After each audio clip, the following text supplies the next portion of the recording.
नमस्कार साथियों, हमारे चैनल पर आपका स्वागत है। अभी हम बात करेंगे बीपीएससी की दो तीन ऐसे प्रमुख बिंदु, दो तीन मुद्दे हैं जिसको लेकर लगातार जो सोशल मीडिया है उस पर घमासान मचा है। आप सबको अभी याद होगा कि कल से एक पत्र जारी हुआ है, यानी सोशल मीडिया पर एक पत्र वायरल हो रहा है। कोई नवादा के रहने वाले कोई व्यक्ति है, उसने एक पत्र जारी किया है। उसने आर्थिक अपराध इकाई को एक चिट्ठी लिखा है। उस चिट्ठी के माध्यम से सब चीज़ों का उसने अवगत कराया है कि बीपीएससी के पूर्व चेयरमैन पर उसने एक आरोप लगाया है। तो ये आरोप कितना क्या सच है या गलत है, इस पर जांच होनी चाहिए। परंतु आरोप के आलोक में जो आप विवरण अगर पढ़ेंगे, लगभग 2-3 पेज का एक पत्र उसने लिखा है और उसने कहा है कि वह बीपीएससी के पूर्व चेयरमैन श्री अतुल प्रसाद और उनकी पत्नी जो एक बैंक की अधिकारी है, दोनों ने मिलकर बीपीएससी में शिक्षक बहाली में लगभग 3.5 करोड़ के आसपास की रकम की उगाही की बात उन्होंने की है। और उन्होंने कहा है कि जो पैसे हैं उसके द्वारा आपको हम बीपीएससी में बहाल कर देंगे, और अपने सगे संबंधियों या जो भी रिश्तेदार हैं सभी से उसने पैसे इकट्ठे करके उसने बीपीएससी चेयरमैन को कैमूर के किसी आदमी के द्वारा पहुंचाने का प्रयास किया, कभी फल के टोकरी में, कभी कार्टून में। और बीपीएससी की जब चेयरमैन की जब वाइफ से उसने मिलने गया तो उनके वाइफ ने ही उल्टे उसके ऊपर आरोप लगाकर उसको डरा धमकाकर उस पर एफआईआर दर्ज करने की बात की, और उसमें एफआईआर भी दर्ज हुई है। तो ये काफ़ी गंभीर विषय है। आपको हम बता दें कि बीपीएससी के पूर्व चेयरमैन के को लेकर जिस तरह की चीज़ें सामने आ रही है, क्योंकि TRE-1 और TRE-2 में भी जो शिक्षक बहाली के मुद्दे पर जो आरोपी है जो सामने आ रहे हैं, दोनों आरोपी विशाल चौरसिया और विजेंद्र गुप्ता, दोनों के बयान अगर आप देखेंगे तो उसने स्पष्ट रूप से स्वीकार किया है कि बीपीएससी के प्रश्न पत्र छपाई मामले में प्रिंटिंग प्रेस में जाने से पहले उन लोगों को मुहैया कराया गया। और साथियों, जो बातें अब आ रही है कि बीपीएससी के एक और बड़ा आरोप है। अभी कल आर्थिक अपराध इकाई को एक लीड मिला है। उसने कहा है कि 67वीं पेपर लीक कांड में, आपको सबको याद होगा कि 67 पेपर लीक कांड में, जिसमें रंजीत रजक और एक IAS की भूमिका पर जो सवाल था, उसकी गिरफ्तारी भी हुई। और जो बातें सामने आ रही है कि लगभग 20 आरोपी, यानी 20 जो पदाधिकारी हैं जो SDM से लेकर DSP और अन्य पदों पर बहाल हैं, जो नियुक्त हैं, जो नौकरी कर रहे हैं, उन सभी को नोटिस दिया गया है, सभी को जवाब देना है। तो आर्थिक अपराध इकाई ने 20 आरोपियों यानी 20 जो पदाधिकारी है उन पर सवाल के लिए, क्योंकि आपकी जो नौकरी है वो पैसे देकर, यानी किन कारणों से आप बहाल हुए हैं, कैसे कैसे बहाल हुए हैं, सब मामलों की जाँच चल रही है। तो दो प्रमुख बिंदु जिस पर आप स्पष्ट जान लीजिए कि ये जो चल रहा है लीक कांड से लेकर और 67 पेपर लीक कांड, उसके बाद TRE-1 से लेकर TRE-2 तक, इसमें अतुल प्रसाद की भूमिका पर सवाल था। और अतुल प्रसाद जी की भूमिका पर सवाल क्यों नहीं होगा, क्योंकि आपके रहते हुए दोनों फेज की बहाली हुई, और दोनों फेज की बहाली में जो गड़बड़ी सामने आई है, जिसमें कई ऐसे फर्जी वाले बहाल हुए हैं, सीटेट फेल, STT फेल, कई फर्जी प्रमाण पत्र बनाकर डोमिसाइल। आज भी आपको याद होगा कि 2-3 दिन पहले औरंगाबाद के कई शिक्षकों को पर नोटिस जारी किया गया क्योंकि उनके पास गलत प्रमाण पत्र था और इसके आधार पर वो नौकरी कर रहे थे।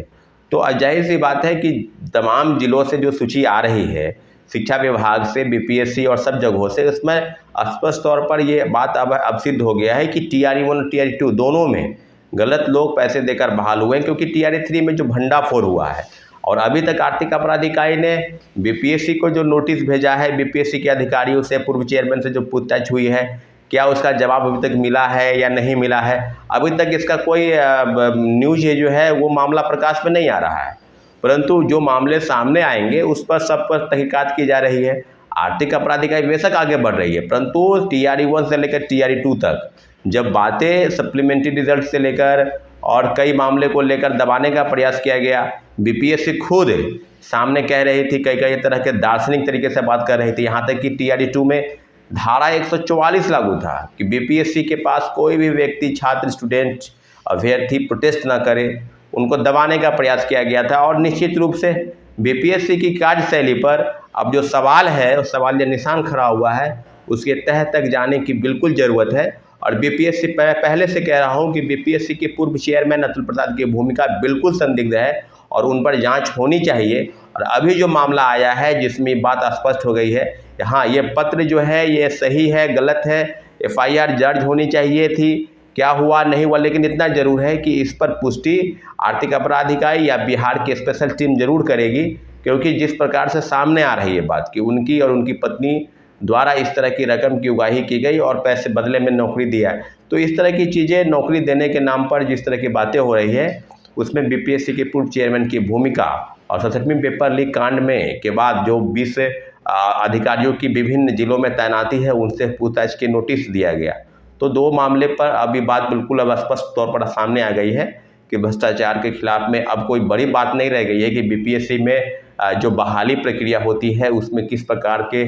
सेटिंग और गेटिंग का खेल चलता है और किस प्रकार से भ्रष्टाचार का जो बात है, जो आरोप है, वो बिल्कुल अब अलग अलग तरीके से सामने आ रही है। उसमें आप ये नहीं कह सकते हैं कि बिहार की कोई भी एजेंसी अब अछूती रह गई है जहां से इस तरह के करप्शन का जो चार्ज है उस पर न लगा हो। तो अभी आप इसके पहले भी याद होगा कि केंद्रीय चयन पर्षद के चेयरमैन एसके सिंघल जो राज्य के पूर्व डीजी रहे हैं, उनके खिलाफ भी 1 घंटे पूछताछ हुई है और उन्होंने इस बात पर कई चीज़ें ऐसे प्राप्त हुई है, लैपटॉप से लेकर डॉक्यूमेंट और कई चीज़ें, जिस पर ये बात अब संदिग्ध है कि 23,500 पदों की जो बहाली सिपाही भर्ती की आई थी, उसमें से भी लगभग 10,000 पदों पर जो है वो पैसे के देकर लोगों को बहाली करने की बातें सामने आ रही है। तो अब बात है बिल्कुल कि आने वाले समय में आर्थिक अपराध इकाई को बिल्कुल उस तरह की चीज़ें होनी चाहिए कि बीपीएससी से लेकर ईओयू को सारी चीज़ों पर टीआरई टीम 3 में जो भंडाफोड़ हुआ और अब जो बातें सामने आ रही है कि अब जो है सो जून महीने में एग्जामिनेशन की भी तैयारी चल रही है। तो तैयारी एग्जामिनेशन की तब तक नहीं होनी चाहिए जब तक कि तीसरे फेज के बहाली में मुख्य आरोपियों के द्वारा दिए गए बयान के बाद और जो बीपीएससी के अधिकारियों की भूमिका है, क्योंकि उनके बिना मिली भगत के ये संभव नहीं हो सकता है। तो सारी चीज़ों पर बिल्कुल दर है जो जांच है उसको जांच होनी चाहिए थी, परंतु अभी तक आर्थिक अपराध इकाई ने तीसरे फेज की बहाली पर क्या आगे तक जांच हुई है अभी तक कोई विशेष नहीं है। लेकिन 67वीं पेपर लीक कांड के जो 20 आरोपियों को नोटिस गया है उसके ऊपर जो जांच होने वाली है, सबकी सूची आ जाएगी कि कौन कौन अधिकारी हैं। मुझे 20 अधिकारियों के नहीं है, मुझे लगता है कि 50% सीट ऐसे हैं सिविल सेवा से लेकर और शिक्षक बहाली में तमाम जगहों पर जो सीट पैसे देकर बेच दी गई। और जो बातें सामने आएंगी उस पर जो है पेपर लीक कांड में कि पेपर लीक नहीं हुआ, तो पेपर लीक क्यों नहीं हुआ ये तो बात आप समझ लीजिए कि तीसरे फेज के बहाली में प्रश्न पत्र मुहैया कराकर हटवा कर और परीक्षा केंद्र पर लाने की व्यवस्था, पूरी समुचित व्यवस्था, इस तरह की चीज़ें थी। तो पेपर लीक कैसे हो पाएगा। तो सारी चीज़ें बिल्कुल अब खुल रही है और आने वाले समय में सारी चीज़ें सामने आ जाएंगी। और 19 तारीख आपको पता है कि 19 अप्रैल को TRE 1 में सप्लीमेंट्री रिजल्ट की मांग को लेकर जो याचिका है CWJC 1151